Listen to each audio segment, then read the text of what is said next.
एक साहूकार थे जिनके 5 पीढ़ी से स्यमंतक मणि की पूजा हुआ करती थी। स्यमंतक मणि कहते हैं कि एक चंदन की लकड़ी का बना हुआ संदूक था जिसमें एक लाल रंग का मखमल का कपड़ा, जिसमें एक हीरे की भांति चमकने वाली स्यमंतक मणि थी। 5 पीढ़ी से रोज उसका पूजन होता था। कहते थे घर के पूर्वज कि जिस दिन ये स्यमंतक मणि सिद्ध हो जाएगी 20 मन सोना रोज का हमको देगी।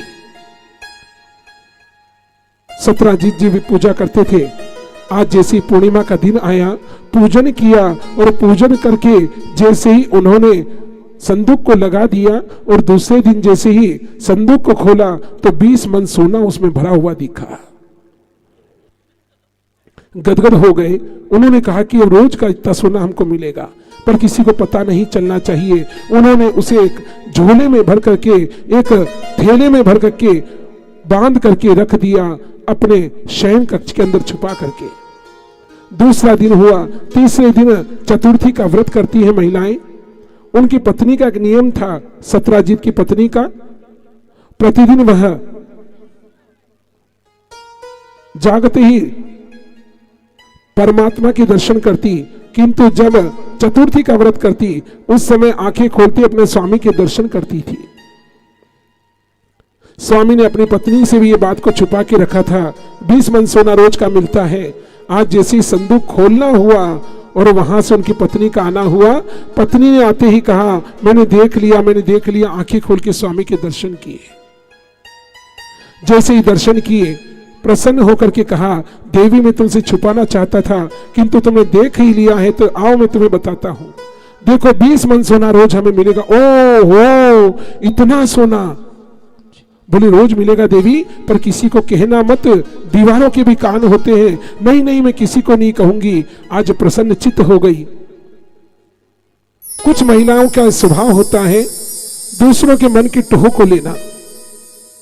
एक नावण आती थी उनके घर, रोज उनकी सेवा करने। सत्राजीत की पत्नी उस सेठानी जी की सेवा करने आई। उनके केशों को संवारती हुई कहने लगी कि सेठानी जी आज बहुत प्रसन्न दिख रही हो, क्या बात है?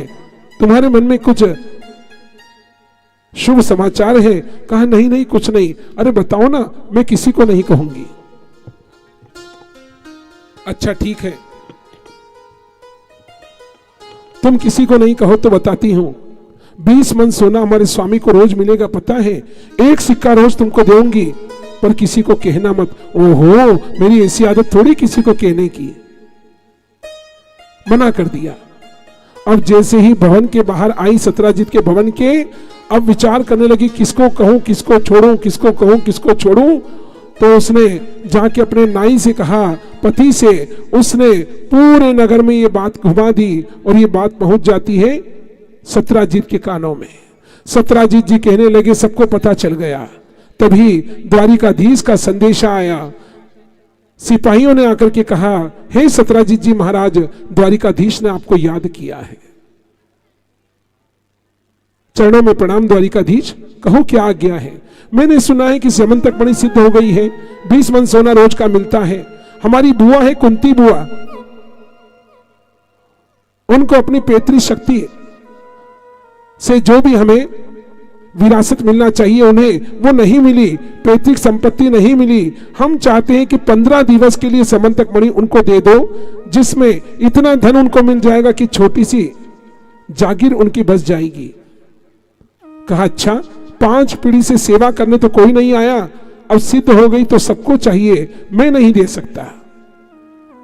अपने भवन में आकर के अपने छोटे भाई को बुलाया सत्राजीत ने, और उसके गले में एक मखमल की पोटली जिसमें स्यमंतक मणि को छुपा के रख दिया और उसके गले में डाल करके कहा जाओ तुम 3-4 दिन के लिए कहीं और चले जाओ, जब बात ठंडी हो जाएगी तो आ जाना। नहीं तो द्वारिकाधीश का स्वभाव है, पहले मांगते हैं फिर छीनते हैं, और छीनने से न मिले तो चुरा लेते हैं।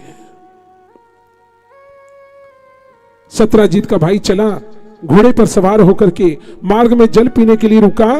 तभी एक सिंह ने आकर के उसके ऊपर झपट करके वार किया, उसको मार दिया।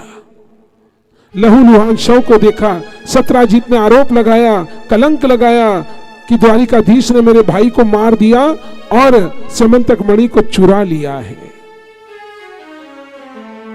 बलदाऊ जी ने कहा, कन्हैया इस कलंक को तुम्हें ही धोना है, जाओ सत्यजीत को जाकर के कहीं से भी ला करके समंतक मणि लौटा दो।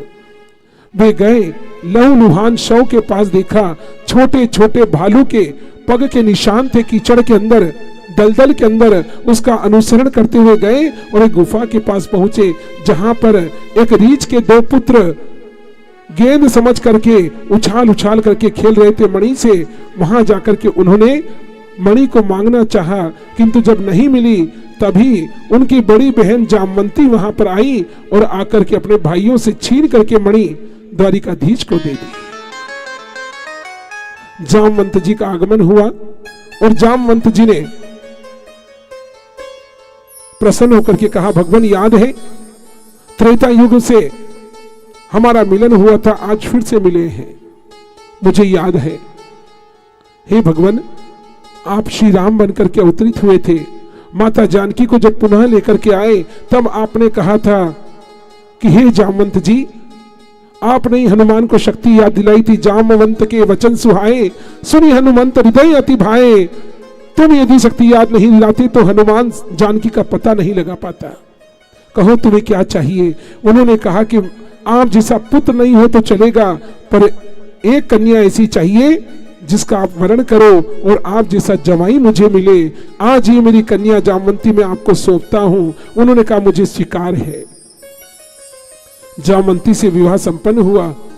सत्यजीत को जाकर के समंतक मणि लौटाई तो उन्होंने समंतक मणि को लेकर के प्रणाम करके कहा, क्षमा करना द्वारिकाधीश, मैंने झूठा कलंक लगाया, अब मुझे क्षमा करो।